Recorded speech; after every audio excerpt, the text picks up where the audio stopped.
பெற்றுக்கொள்வீர்கள். ஆதலால் நீங்கள் ஜெபம் பண்ணும்போது எவைகளை கேட்டுக்கொள்கிறீர்களோ அவைகளை பெற்றுக்கொள்வோம் என்று விசுவாசியுங்கள். அப்பொழுது அவைகள் உங்களுக்கு உண்டாகும் என்று சொல்லுகிறேன். மார்க்கு 11:24. கர்த்தர் நம்முடைய ஜெபத்தை கேட்கிறவராய் இருப்பதுடன் அதற்கு பதிலளிக்கிறவருமாய் இருக்கிறார். மேலும் இனிமையான வாக்குத்தத்தங்களையும் உடன்படிக்கைகளையும் நம்மோடு கூட அவர் செய்திருக்கிறார். ஜார்ஜ் முல்லர் என்ற பக்தனுடைய வாழ்க்கையை குறித்து அறிந்திருப்பீர்கள். 2000க்கும் மேற்பட்ட அனாதை குழந்தைகளை ஒரு விடுதியில் வைத்து விசுவாசத்தின் மூலமாகவும் ஜெபத்தின் மூலமாகவும் வளர்த்து உலகத்திற்கே ஒரு முன்மாதிரியாக விளங்கினார். ஆனால் அவருடைய வாழ்க்கையில் துயர பகுதி பலருக்கு தெரியாது. வாலிப பிராயத்தில் அவர் துன்மார்க்கமாய் ஜீவித்ததின் விளைவாக அவர் நரம்பு தளர்ச்சியினால் பாதிக்கப்பட்டு சிறிது நேரம் கூட நிற்க முடியாத நிலைக்கு ஆளானார். சரீரத்தில் பலனில்லாமல் துவண்டு போனார்.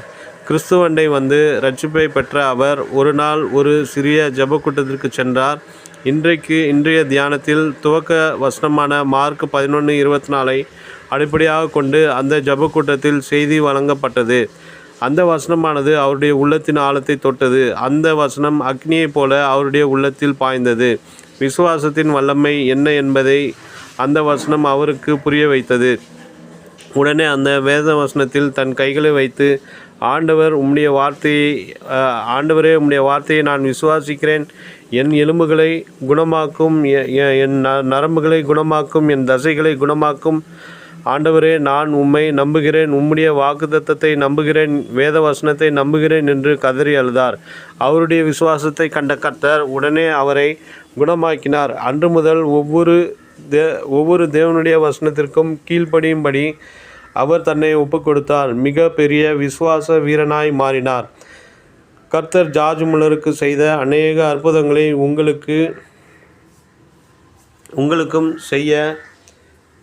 செய்வார். ஜார்ஜ் முல்லருடைய 10,000க்கும் மேற்பட்ட ஜெப விண்ணப்பங்களை எல்லாம் ஆம் என்றும் ஆமென் என்றும் பதில் கொடுத்த ஆண்டவர் நிச்சயமாகவே உங்களுடைய ஒவ்வொரு ஜெபத்திற்கும் பதில் கொடுப்பார். அவன் என்னை நோக்கி கூப்பிடுவான், நான் அவனுக்கு மறு உத்தரவு அருளி செய்வேன். ஆபத்தில் நானே அவனோடு இருந்து அவனை தப்புவித்து அவனை கனப்படுத்துவேன் என்று கர்த்தர் சொல்லியிருக்கிறார். சங்கீதம் 91:15.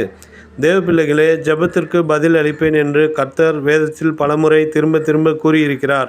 உங்கள் ஜெப கோரிக்கைகளை எல்லாம் கர்த்தருடைய பாதத்தில் வைத்துவிட்டு அவரது பதிலுக்காக விசுவாசத்துடன் காத்திருங்கள். அவர் நிச்சயமாகவே உங்களுக்கு பதிலளிப்பார். நினைவிற்கு, என்னை நோக்கி கூப்பிடு, அப்பொழுது நான் உனக்கு உத்தரவு கொடுத்து நீ அறியாததும் உனக்கு எட்டாததுமான பெரிய காரியங்களை உனக்கு